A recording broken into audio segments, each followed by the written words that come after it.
کالی کملی والے صلی اللہ علیہ وسلم کی بیٹیوں کے بارے میں کچھ مضمون عرض کر رہا تھا، اور نیت میں شہرت نہیں، کوئی آگے تھوڑی شہرت ہو گئی ہے جو بقایا اور ضرورت رہ گئی، بلکہ نیت یہ ہے اور عقیدہ یہ ہے کہ نبی پاک صلی اللہ علیہ وسلم کی جوتی مبارک سے محبت کرنا بھی عین ایمان ہے۔ آپ صلی اللہ علیہ وسلم کے استعمال کردہ کپڑے کی محبت کرنا بھی عین ایمان ہے۔ آپ کے شہر مدینے کی محبت بھی عین ایمان ہے، ملک عرب کی محبت بھی عین ایمان ہے۔ تو سے جائے کہ نبی پاک صلی اللہ علیہ وسلم کے گھرانے سے پیار اور محبت۔ میں تو یہ عرض کروں گا کہ ہماری اعمال سے نجات بڑی مشکل، ہماری نجات تو اگر ہوئی تو سرکار دو عالم صلی اللہ علیہ وسلم کے گھرانے کے صدقے میں ہوگی۔ کیا کریں گے تیرے عمل میرے عمل؟ نیت کھوٹی، اعمال کھوٹے، ریاکاری نے مار لیا، شہرت نے ہمیں برباد کر دیا۔ بڑی عجیب بات کہی ہمارے بارے میں مجذوب نے، یوں کہتا ہے کہ قدم سوئے مرقد نظر سوئے دنیا، قدم سوئے مرقد نظر سوئے دنیا، کدھر جا رہے ہو کدھر دیکھتے ہو؟ بڑا آگے کو رہے ہیں اور دیکھ رہے ہیں پیچھے، تو ٹھوکر کھا کے گریں گے اور کیا ہوگا؟ اندازہ لگا ان مائیوں کا کیا کہنا، ان عورتوں کا کیا کہنا، ان خواتین کا کیا کہنا، ان نبی پاک صلی اللہ تعالی علیہ وسلم کی شہزادیوں کا کیا کہنا، جن کا ابا امام الانبیاء ہو صلی اللہ علیہ وسلم۔ آج اس زمانے میں کوئی ڈاکٹر کی بیٹی، کوئی پروفیسر کی بیٹی، کوئی وزیر کی بیٹی، کوئی صدر کی بیٹی، کوئی سفیر کی بیٹی، کوئی کرنل کی دی، کوئی جرنل کی دی، کوئی کمشنر کی دی، کوئی ڈی سی کی دی، خدا کی قسم سیدہ رقیہ سارے انبیاء کے سردار کی بیٹی ہے۔ نبی پاک صلی اللہ تعالی علیہ وسلم کے گھرانے میں پیدا ہوئی، سیدہ خدیجہ رضی اللہ تعالی عنہ کے پیٹ سے پیدا ہوئی، محمد عربی صلی اللہ تعالی علیہ وسلم کے نطفے سے پیدا ہوئی۔ یہ بالکل غلط ہے، بکواس ہے کہ سرکار مدینہ صلی اللہ علیہ وسلم کی ایک بیٹی ہے، تین نہیں۔ سیدہ رقیہ رضی اللہ تعالیٰ عنہ اپنے ابا سے بڑا پیار کرتی تھی، بڑی محبت فرمایا کرتی تھی، بڑی خدمت کیا کرتی تھی، اور ابا کو بھی سیدہ رقیہ رضی اللہ تعالیٰ عنہ سے بڑا بے تحاشا پیار ہے۔ اتنی حسین تھی، اتنی خوبصورت تھی کہ پیغمبر صلی اللہ تعالی علیہ وسلم کے گھرانے میں سیدہ رقیہ رضی اللہ تعالیٰ عنہ سے زیادہ حسین کوئی نہیں تھا۔ عابدہ تھی، زاہدہ تھی، نمازی تھی، قرآن مجید کا بڑا ذوق شوق رکھتی تھی، ہر وقت اللہ اللہ کیا کرتی تھی، نبی پاک صلی اللہ تعالی علیہ وسلم کی خدمت گزاری کیا کرتی تھی۔ اندازہ لگا اس بیٹی کا کتنا اونچا مرتبہ ہوگا جس کے سر پہ امام الانبیاء صلی اللہ علیہ وسلم کا لاکھوں مرتبہ ہاتھ پھیرا ہو۔ سیدہ رقیہ رضی اللہ تعالیٰ عنہ کو رحمت کائنات صلی اللہ تعالیٰ علیہ وسلم نے ہزاروں مرتبہ اپنی گودی میں لے کر پیار فرمایا، گود میں لیا کرتے تھے، کندھوں پہ سوار کیا کرتے تھے، اپنے ہاتھوں سے روٹی پانی کھلایا کرتے تھے۔ کس قدر خوش نصیب ہے وہ مائی جس کا ابا محمد مصطفیٰ صلی اللہ تعالیٰ علیہ وسلم ہو۔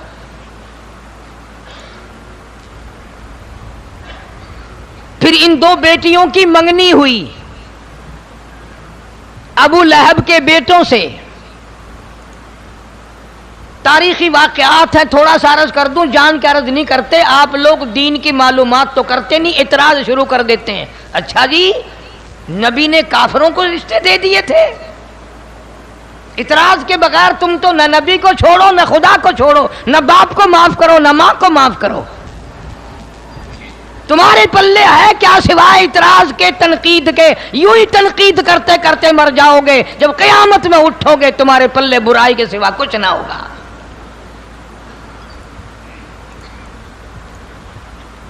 اسلام کے آنے سے پہلے، قرآن کے نازل ہونے سے پہلے سیدہ زینب رضی اللہ تعالی عنہا کا جو رشتہ کیا، حضرت حالہ حضور کریم صلی اللہ علیہ وسلم کی سالی ہیں، ان کے بیٹے ابو العاص سے نکاح بھی ہوا، منگلی بھی ہوئی. اس زمانے میں مسلمان کوئی بنتا ہی نہیں تھا. ابو لہب کے دو بیٹے عتبہ اور عتیبہ، ان دونوں سے رقیہ، سیدہ رقیہ اور سیدہ ام کلثوم کی منگنی کر دی. جب قرآن آیا، ایمان آیا، اسلام آیا، دین آیا، ابو لہب نے سب سے زیادہ مخالفت کی. ارشاد فرمایا مدنی کریم صلی اللہ تعالی علیہ وسلم نے ساری زندگی میں پوری دنیا نے مل کر جتنا ستایا، ان سب کے مقابلے میں سگے چچا نے مجھے اکیلے کو ستایا.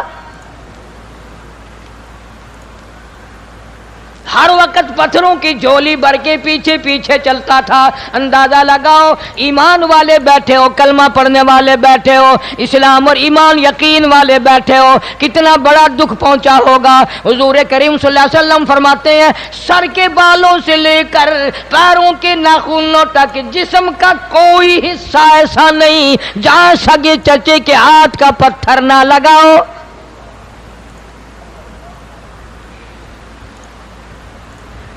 ابو لہب نے اپنے بیٹوں سے کہا کہ جاؤ تم جواب دے کے آؤ محمد صلی اللہ علیہ وسلم کی لڑکیوں کو، ہم نہیں لیتے. اگر تم میرے بیٹے ہو تو جاؤ جواب دے کے آؤ. یہ بھی ایک بڑی بے عزتی ہے، بڑی توہین ہے. لوگوں، قرآن کریم کی وجہ سے، اللہ کی توحید کی وجہ سے نبی پاک صلی اللہ علیہ وسلم کی بیٹیوں کے رشتے ٹوٹ گئے. تم نے مذاق بنا رکھا ہے. خوش رہے رحمان بھی اور راضی رہے شیطان بھی. مرنے کے بعد قرآن بھی پڑھ لیا، ساری زندگی شرک بدعت کی لعنت میں ڈوبے رہے. مدنی کریم صلی اللہ تعالی علیہ وسلم کے سامنے ابو لہب کے بدماش کے دونوں بیٹے آئے اور ایک نے آ کر کے جواب دیا میں تیری لڑکی سے شادی کرنے کو تیار نہیں. دوسرے نے آ کر محمد عربی صلی اللہ تعالی علیہ وسلم کو بیٹی کی گالی نکال دی. دھیوں والے لوگ جانتے ہیں، انہیں علم ہے کہ دھیوں کے کتنے دکھ ہوا کرتے ہیں. محمد کریم صلی اللہ تعالی علیہ وسلم کا دل دکھا، آپ کے دل پر اثر ہوا، اور جس نے گالیاں دی برداشت نہ ہو سکی. رحمت کائنات صلی اللہ تعالی علیہ وسلم نے جھولی پھیلا دی. الہی اس نے مجھے انہوں نے پتھر مارے، میں نے اف نہ کی. انہوں نے مجھے دھکے دیے، میں نے اف نہ کی. انہوں نے رات کو مارا، دن کو مارا، میں نے اف نہ کی. میرا سارا بدن لولوان کیا، میں نے اف نہ کی. اس ظالم نے مجھے میری بیٹی کو گالی دی. مولا اس پہ کوئی کتا مسلط فرما دے.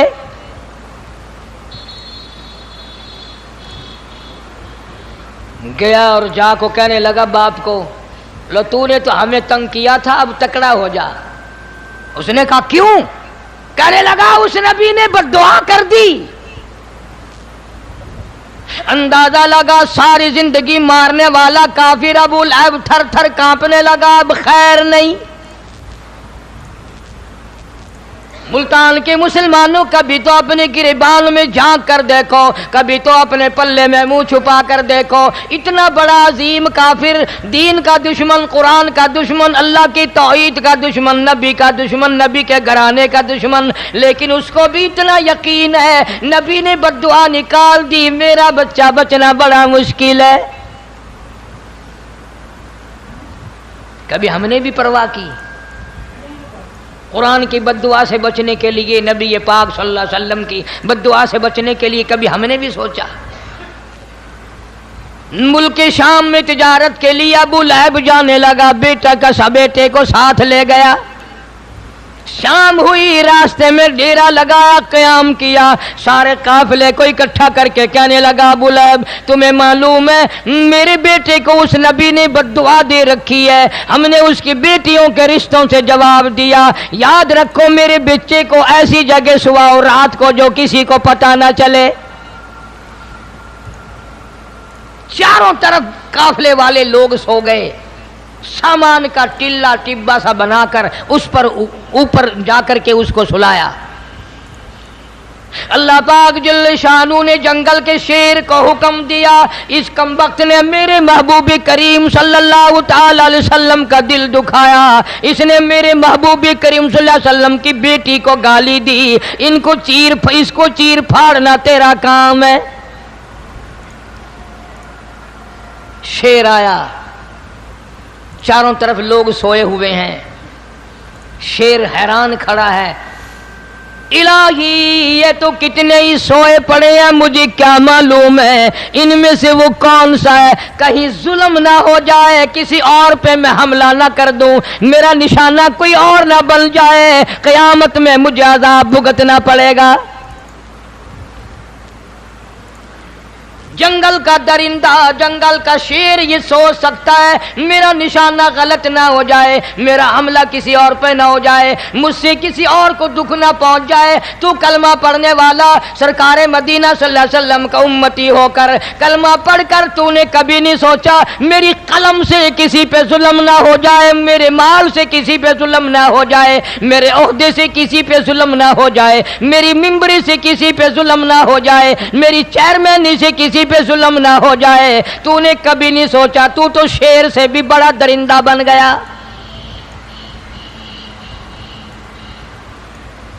شیر کو پتا ہے کہ قیامت آئے گی، تجھے یقین ہی نہیں قیامت پہ، تیرا قیامت پہ ایمان ہی نہیں۔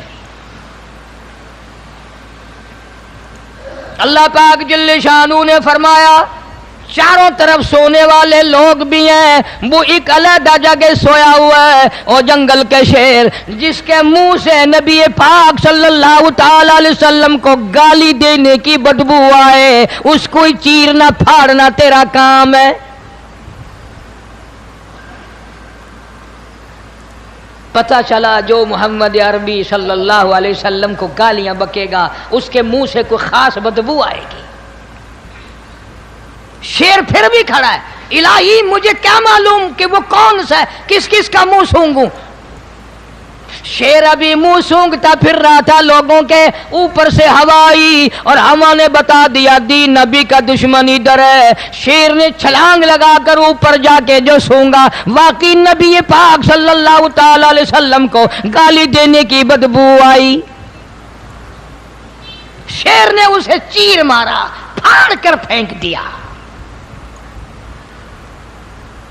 عرض کر رہا تھا ٹھیک ہے محمد مصطفیٰ صلی اللہ علیہ وسلم کا معجزہ ہے، لیکن سبب تو سیدہ رقیہ بنی، سبب تو سیدہ ام کلثوم رضی اللہ تعالیٰ عنہا بنی، اور نبی پاک کی بیٹیوں کی اتنی بڑی عزت ہے، اتنی بڑی عزت ہے، ساری دنیا کی بہنوں کی آبرو، ساری دنیا کی بیٹیوں کی آبرو، ساری دنیا کی ماؤں کی آبرو، سارے جہان کی عورتوں کی عزت کو ایک طرف رکھو، خدا کی قسم سیدہ رقیہ کے پیر مبارک سے اڑی ہوئی خاک پہ قربان ہو سکتی ہیں ساری آبرو۔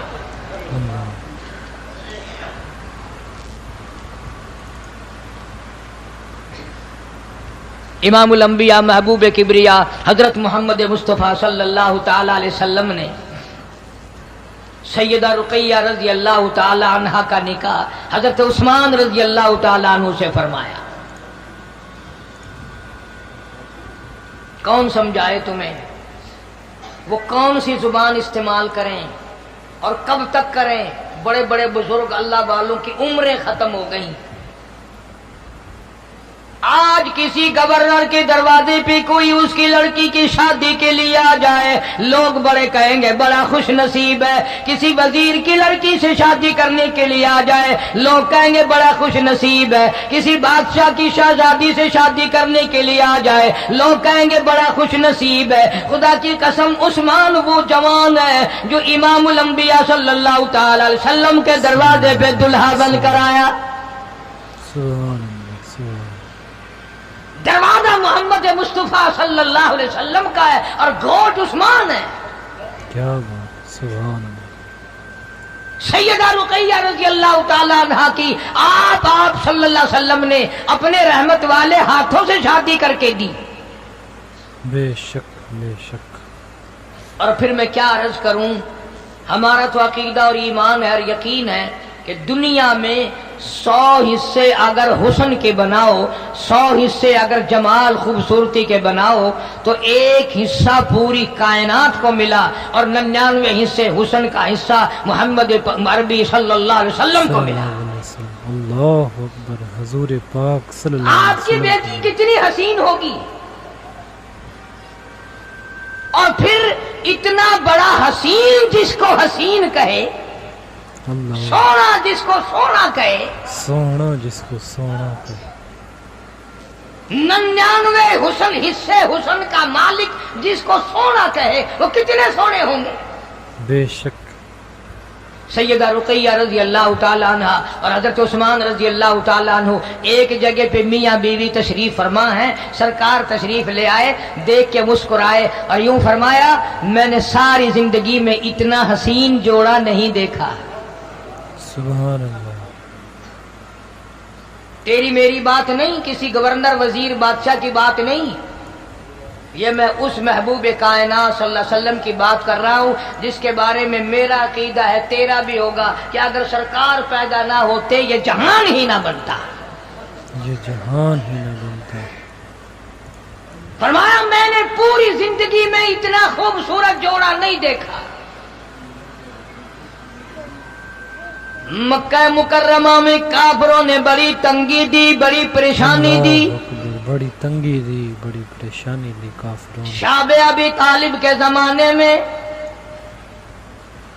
شعب ابی طالب میں نے نام لیا، آپ لوگوں کے پلے تو کچھ پڑا ہی نہیں. زمانے میں مکے کے لوگوں نے جب سارے دشمن ہو گئے، پہاڑ، دونوں پہاڑوں کے درے میں بیچ میں آپ کو اور آپ کے غلاموں کو، صحابہ کرام کو اور آپ کے گھر والوں کو قید کر دیا تھا. اللہ. 2.5 برس تک قید رہے، نہ کھانا ملا نہ پانی ملا. قید کر دیا. مول آٹا بیچنے کی بھی کافروں نے ممانعت کر رکھی تھی، پانی بھی نہیں ملتا تھا. مالک کائنات کی قسم، سیدہ رقیہ رضی اللہ تعالیٰ عنہ کالی کملی والے صلی اللہ علیہ وسلم کی وہ پیاری بیٹی ہے جس نے 2.5 برس تک درختوں کی پتے چبا چبا کر خدا کا قرآن پڑھا. سبحان اللہ. اتنی زبردست بھوک اٹھائی، خود سیدہ خدیجہ رضی اللہ تعالیٰ عنہ فرماتی ہیں بھوک کی وجہ سے میری بچیوں کی آواز تک نکلنی بند ہو گئی. اتنی مصیبت، اتنی تکلیف، اتنی پریشانیاں اٹھائی ہیں. اس پر بھی بس نہیں، حبشے کی طرف ہجرت فرمائی. خود مدنی کریم صلی اللہ علیہ وسلم نے رخصت فرمایا، 84 مرد عورت حضور نے رخصت فرمائے. سیدہ رقیہ رضی اللہ تعالیٰ عنہ، سیدنا عثمان رضی اللہ تعالیٰ عنہ، دونوں میاں بیوی کو حبشے کی ہجرت کے لیے سرکار مدینہ صلی اللہ علیہ وسلم 2-3 میل تک باہر مکے سے رخصت فرمانے کے لیے تشریف لے گئے. اللہ اکبر. رخصت فرمانے کے لیے تیری بیٹی خطرے میں سونا بچائے گی، چاندی بچائے گی، اچھے کپڑے بچائے گی، اولاد کی حفاظت کرے گی، روپے پیسے کی حفاظت کرے گی، دن دولت کی حفاظت کرے گی. رقیہ مبارک ہو، امام الانبیاء صلی اللہ علیہ وسلم کی لگتی جگر ہو کر تو مکہ چھوڑ کر، ابا امی کو چھوڑ کر تو حبشے کی طرف ایمان بچانے کے لیے ہجرت فرما رہی ہے. سبحان ایمان بچانے کے لیے مکہ شہر چھوڑ کے جا رہی ہے، پیدائشی شہر چھوڑ کر جا رہی ہے، اپنے ابا محبوب کریم صلی اللہ علیہ وسلم کو چھوڑ کے جا رہی ہے. اور اس موقع پہ اگر آپ کا دماغ حاضر ہے، طبیعت حاضر ہے، تو ایک ایسا لفظ فرمایا محمد عربی صلی اللہ علیہ وسلم نے، خدا کی قسم اس لفظ سے بھی پیار کرو گے میرا ایمان نجات ہو جائے گی. سیدہ رقیہ رضی اللہ تعالیٰ عنہ اپنی بیٹی کے سر پہ پیار دیا، فرمایا لختے جگر ایمان بچا کے جا رہی ہے، قرآن بچا کے جا رہی ہے، اپنا دین بچا کے جا رہی ہے، گھبرائیو نہ۔ اور حضرت عثمان سے فرمایا اے عثمان، حضرت ابراہیم علیہ السلام کے بعد پوری جب سے دنیا آباد ہوئی ایمان یقین کے لیے وطن چھوڑ کر جانے والا تو پہلا آدمی ہے۔ سبحان اللہ۔ نہیں سمجھے؟ یعنی آدم علیہ السلام سے لے کر آج تک حضور فرماتے ہیں صلی اللہ علیہ وسلم، عثمان مبارک ہو کہ میری بیٹی تیری ساتھ ایمان کے لیے ہجرت کر کے جا رہی ہے۔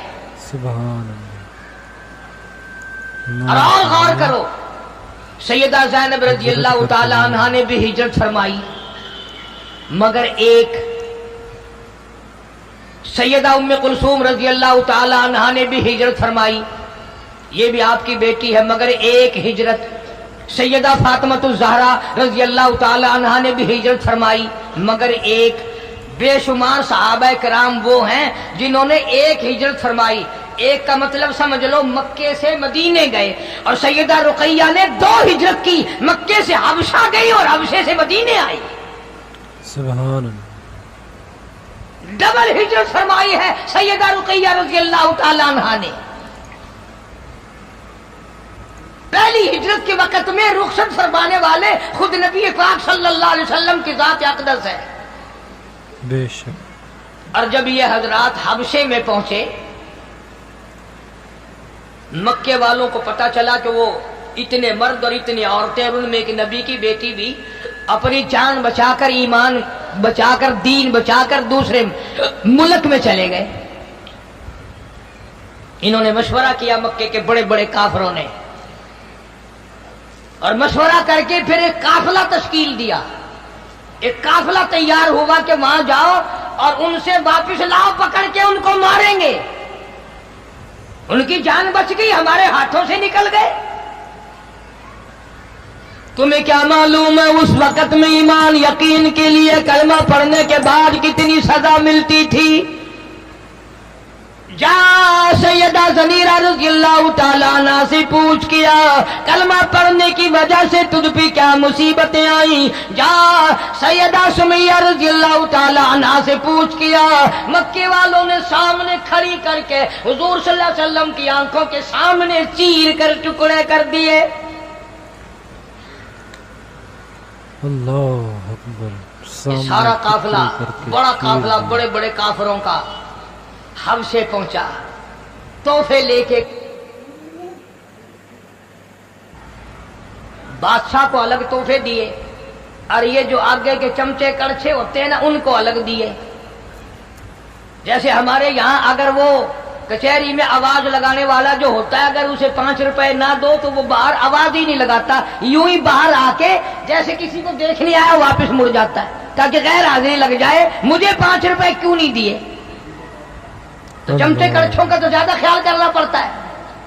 نجاشی کے جتنے درباری تھے، جتنے چوکیدار تھے، ان کو بھی بڑا لیا دیا کہ بادشاہ سے ملاقات کراؤ، اور کچھ ان کو ذرا کہو کہ یہ بہت بڑے لوگ ملنے آئے ہیں، مکے کا وفد آیا ہے۔ انہوں نے بڑا انتظام کیا، بڑے خوش ہوئے، کھانے کا سامان ملا، روپیہ پیسہ ملا، بادشاہ نے طلب کر لیا، جا پہنچے۔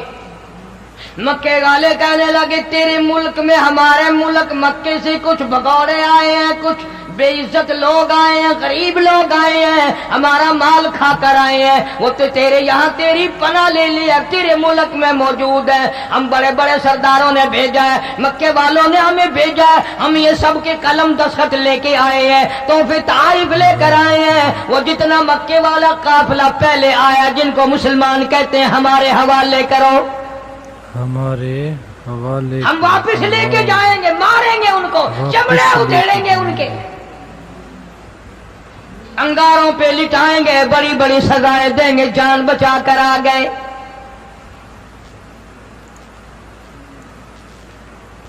نجاشی بادشاہ اچھا آدمی تھا، اگرچہ عیسائی تھا، مسلمان بلا لیے، صحابہ کرام بلا لیے، عدالت میں اپنی کچہری میں بادشاہ نے اپنے دربار میں طلب کر لیے. اللہ. مکے والوں سے پوچھا تمہارا مال اٹھا کے لائے؟ خدا کی قسم اتنی شرم آتی ہے بازی بات کرتے ہوئے، اتنی غیرت آتی ہے، اتنی حیا آتی ہے.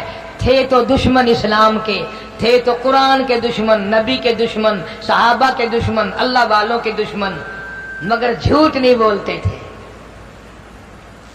جھوٹ نہیں بولتے تھے. کہنے لگے مال نہیں لے کے آئے. نجاشی بادشاہ کہنے لگا تمہاری کوئی چوری کر کے آئے؟ انہوں نے کہا نہیں، کوئی چوری کر کے بھی نہیں آئے. جھولی بھر کے آئے. اللہ. پھر کیا بات ہے؟ کہنے لگے یہ بے دین ہو گئی ہیں، انہوں نے ایک نیا دین اختیار کیا ہے، ہم ان کو مارتے ہیں تاکہ ان کو سیدھا کریں. انہوں نے ایک نبی بنا رکھا ہے، اس کا کلمہ پڑھتے ہیں، سارے جان کو غلط کہتے ہیں اور اپنے آپ کو صحیح کہتے ہیں. نجاشی کہنے لگا پھر یہ تو ان کا اپنا فعل ہے، تمہیں کیا تکلیف ہے، تم کیوں آئے، تمہارے ذمے کیا مصیبت پڑ گئی؟ ارے یہ جان بچا کر، اپنا جو کچھ تھا بچا کر بےچارے دوڑتے مرتے کھپتے میرے ملک میں آ کے پناہ لی ہے، تمہیں کیا تکلیف ہے؟ اب ماری ہے گولی نجاشی کو انہوں نے. کہنے لگے تمہیں پتہ نہیں ہے یہ عیسیٰ علیہ السلام کو نہیں مانتے، یہ عیسیٰ علیہ السلام کو نہیں مانتے. جیسے ہمارے یہاں جب کسی بڈیرے سے، کسی ذمہ دار سے، کسی سے کام لینا ہو نا، پھر رات کو جا کہتے ہیں فلانا بندہ ہے نا، کہ جی ہاں الیکشن ویلے تھوڑی بڑی مخالفت کیتے ہی انہیں، تو کو ووٹ نہ پائے تھوڑے نال ودا رہ گیا، اسا قسم چکنے تو کو ووٹ انہیں نہیں دیتا، ان سے سارے خاندان نے ووٹ نہیں پایا. بلو آدھا اچھا ول میں ہن لے دائیں نہ کو.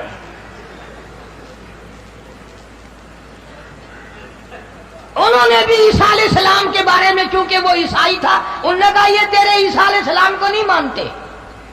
اس نے کہا اچھا نہیں مانتے کہ نہیں مانتے. صحابہ کرام میں سے فرمایا کہ کون جواب دے گا؟ سیدنا جعفر طیار رضی اللہ تعالیٰ عنہ، حضرت علی رضی اللہ تعالیٰ عنہ کے بھائی ہیں، یہ تشریف لائے. نجاشی کے دربار میں کھڑا کر کے قرآن کریم شروع کر دیا. فرمایا کاف ہا یا عین صاد ذکر رحمت ربک عبدہ زکریا. قرآن کریم کی سورت مریم شروع کر دی. عدالت میں، کچہری میں، شہنشاہ کے دربار میں کھڑے ہیں، پڑھتے رہے پڑھتے رہے. فرمایا وَاذْكُرْ فِي الْكِتَابِ مَرْيَمَ إِذِ انتَبَذَتْ مِنْ أَهْلِهَا مَكَانًا شَرْقِيًّا. مریم علیہ السلام کا ذکر کرو اپنی کتاب مقدس میں، جب وہ علیحدہ ہو کر، علیحدہ بیٹھ کر پہاڑ میں جا کر غسل کر رہی تھی. فاتخذت من دونهم حجابا فارسلنا اليها روحنا فتمثل لها بشرا سويا. عیسیٰ علیہ السلام کے بارے میں حضرت مریم علیہ السلام کو اطلاع دے دی گئی ایک بچہ تجھ سے پیدا ہوگا. اللہ، بچہ پیدا ہوگا. فرمایا قالت انا یکون لی غلام ولم یمسسنی بشر. مجھے کسی نے چھوا نہیں، ہاتھ نہیں لگایا، شادی میری نہیں ہوئی، مجھ سے بچہ کیسے پیدا ہو جائے گا؟ آواز آئی جب وہ چاہتا ہے شادیوں کی لوڑ کوئی نہیں. جب وہ چاہتا کائے کی شادی؟ آدم علیہ السلام کا باپ نہیں، ماں نہیں، حضرت حوا علیہ السلام کا باپ نہیں، ماں نہیں، اور تیری ماں تو ہے. میں عیسیٰ علیہ السلام کو بغیر باپ کے پیدا کر دوں تو میری ذات کے لیے کون سا مشکل ہے؟ اللہ. جعفر طیار رضی اللہ تعالیٰ عنہ نے تقریر فرمائی، اور بادشاہ ہم کمزور ہیں، ہم غریب ہیں، مالدار نہیں، اللہ نے ایک نبی پاک صلی اللہ علیہ وسلم ہم میں سے بھیجا، مکے والوں میں سے بھیجا، قریش والوں میں سے بھیجا، اس نے ہمیں حرام و حلال کی تمیز بتائی، مردار کھانا حرام بتایا، شراب پینا حرام بتایا، کسی کو گالی دینی ناجائز بتائی، کسی کو قتل کرنا حرام بتایا، کسی پہ ظلم کرنا حرام بتایا، اللہ کا قرآن دیا، نبوت عطا فرمائی، اللہ کی توحید عطا فرمائی۔ اللہ کی توحید عطا فرمائی۔ اللہ ان کا خیال تو یہ تھا کہ ہماری یہ گولی ایسی لگے گی مذہبی کہ نجاشی ابھی کہے گا پکڑو یار ان کے حوالے کرو یہ کون ہے۔ نجاشی قرآن سن کر رونے لگا۔ اللہ صحابی کی زبان ہے، اللہ کا قرآن ہے، بادشاہ نجاشی کا دربار ہے، سارا دربار رونے لگا، نجاشی خود رونے لگا، اور پھر اس نے ایک نجاشی تنکا خود اٹھایا رونے لگا۔ لکڑی کا اللہ اور یوں اٹھا کر کہنے لگا خدا کی قسم جو اس نے بتایا ہے عیسیٰ علیہ السلام اس سے زیادہ اس تنکے کے برابر بھی زیادہ نہیں ہے، جو انہوں نے بتایا وہی سب کچھ ہے بس، اور جاؤ میں تمہیں کبھی ان کے حوالے نہیں کروں گا، کبھی تم میں یہ پریشان نہیں کریں گے۔ سارے صحابہ دعائیں مانگ رہے ہیں، یا اللہ خیر ہو، الہی خیر ہو، مولا ہماری مدد فرما، الہی نصرت فرما، مولا ملک بھی کافروں کا ہے، یہ واپس لے جانے والے بھی کافر آ گئے، اگر پکڑ کے لے گئے راستے میں ہمارا قیمہ بنائیں گے، مولا ہماری مدد فرما۔ چنانچہ عرض اس لیے کر دیا، سیدہ رقیہ رضی اللہ تعالی عنہا اسی قافلے میں تھیں، اسی مہاجرین کے قافلے میں تھی، حضرت عثمان کے ساتھ تھیں، اور پھر جب حضور کریم صلی اللہ علیہ وسلم ہجرت فرما کر مکے سے مدینے تشریف لے گئے تو یہ صحابہ کرام کا سارا قافلہ حبشے سے مدینے آ گیا، ڈبل ہجرت ہو گئی ان حضرات کی۔ جنگ بدر کے موقع پر یہ بھی آواز ذرا توجہ سے سننے والی بات ہے، بعض لوگ صرف رسالے پڑھ کر، اخبار پڑھ کر، معمولی قسم کی کتابیں پڑھ کر اعتراض کر دیتے ہیں کہ جی جنگ بدر میں تمام صحابہ موجود تھے، حضرت عثمان رضی اللہ تعالی عنہ موجود نہیں تھے۔ اللہ سنی مسلمان علم تو رکھتا نہیں، وہ فوراً مغلوب ہو جاتا ہے، اچھا سارے تھے، جی ہاں سب تھے، حضرت علی تھے کہ جی ہاں تھے، صدیق اکبر تھے کہ ہاں تھے، حضرت عمر بھی تھے کہ تھے، سب تھے کہ سب تھے، مگر عثمان نہیں تھے۔ اچھا اسلام اور کفر کی پہلی جنگ، پہلی لڑائی، اس میں عثمان نہیں ہے، عثمان نہیں، یہ ایک اعتراض کرتے ہیں لوگ، مگر کبھی سوچا تک نہیں کہ جنگ میں جانا ہو، نماز پڑھنا ہو، حج کرنا ہو، زکوٰۃ کرنا ہو، خیرات دینا ہو، دین ایمان کے ساتھ زندگی گزارنی ہو، اصل بنیاد ہے نبی پاک صلی اللہ علیہ وسلم کی اطاعت فرما برداری،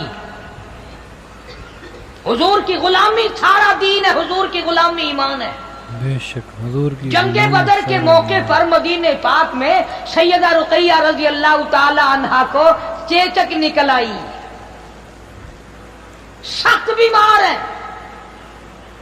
حضرت رقیہ رضی اللہ تعالی عنہا نہایت سخت بیمار ہے، ادھر کفر چڑھ کر آ گیا، اسلام کے مقابلے کے لیے مکے والوں نے چڑھائی کر دی، مکے والوں نے آپ صلی اللہ علیہ وسلم نے سب کو فرمایا کہ سب چلو لڑائی میں، توجہ کرنا، اب آئی بات، حضرت عثمان کو یوں فرمایا، عثمان ہے جی یا رسول اللہ، بات سن، تو نے نہیں جانا بدر کی لڑائی میں، جنگ میں تو نے نہیں جانا، کیوں؟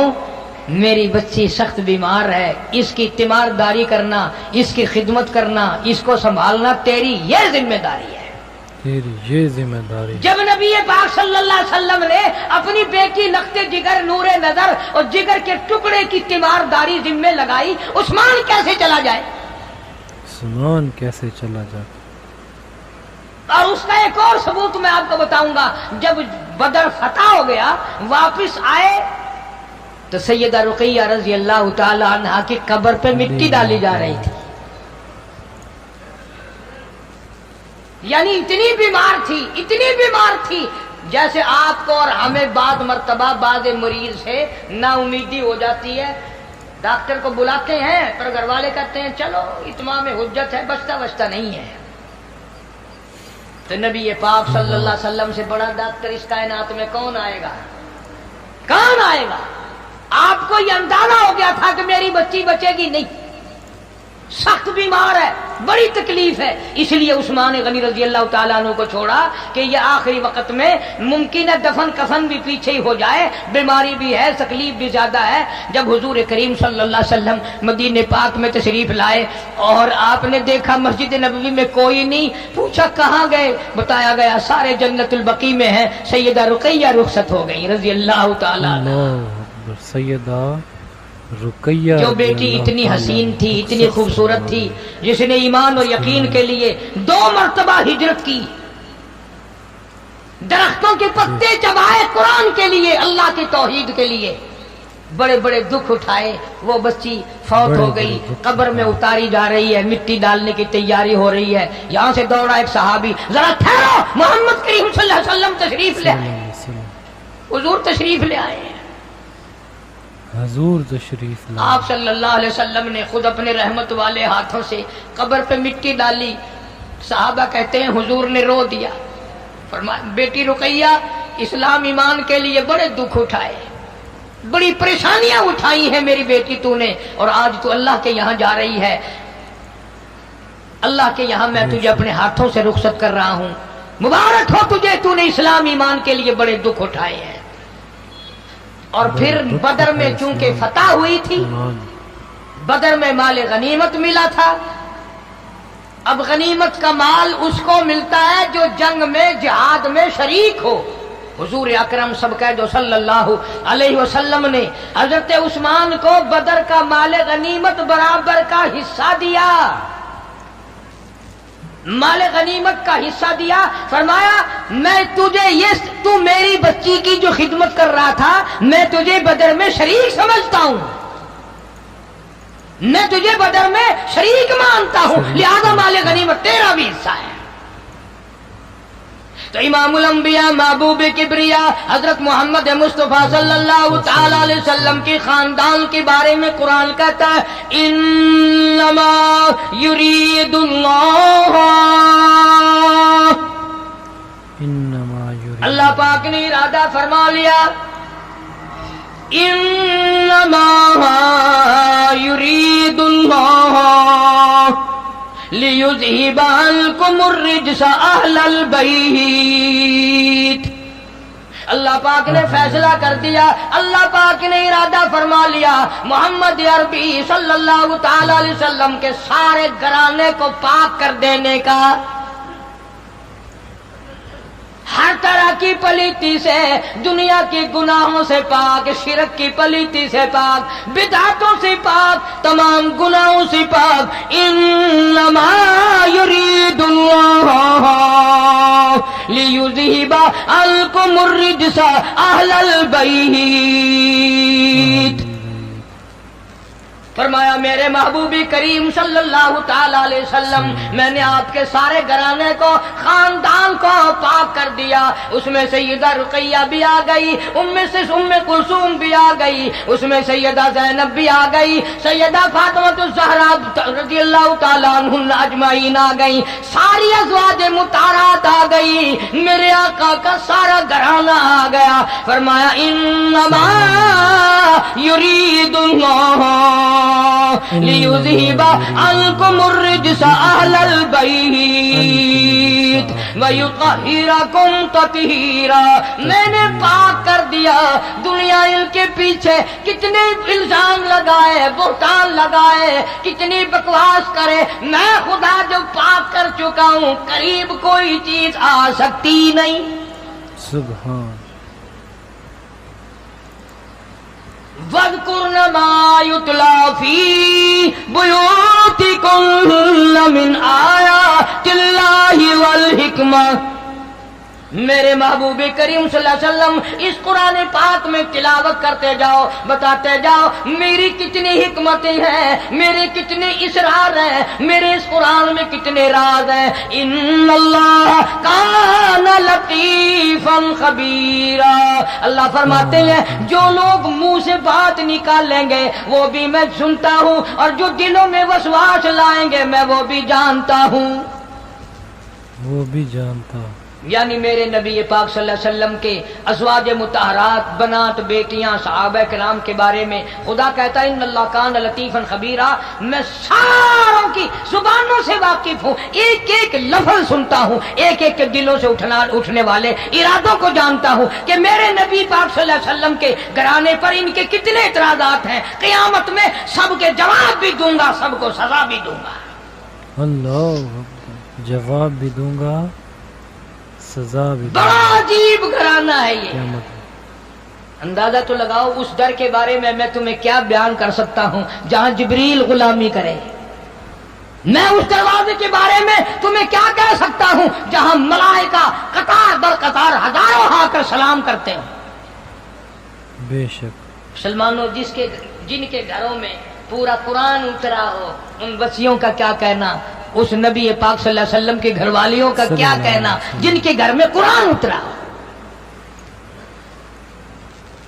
ان سارے گھر والوں سے پیار کرنا، محبت کرنا، اطاعت کرنا عین ایمان ہے.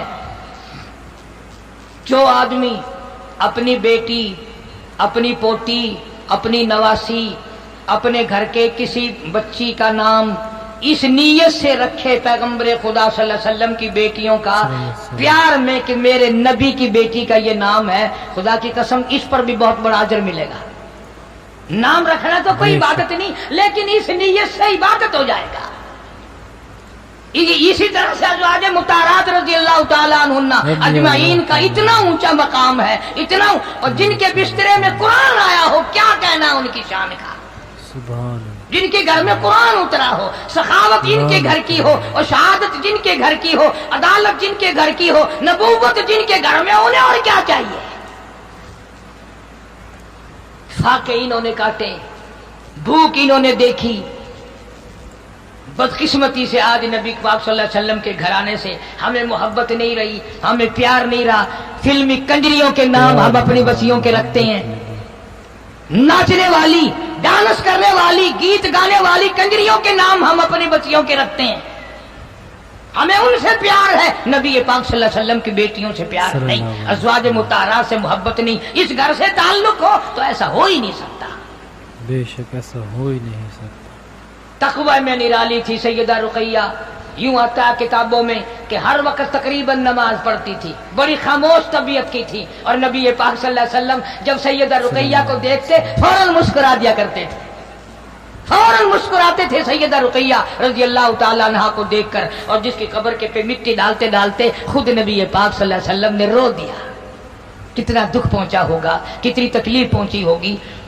یہ مختصر سی میں نے معروضات عرض کر دی. اللہ سبحانہ و تعالی نبی پاک صلی اللہ علیہ وسلم کے سارے گھرانے کے صدقے میں میری تمہاری نجات فرمائے.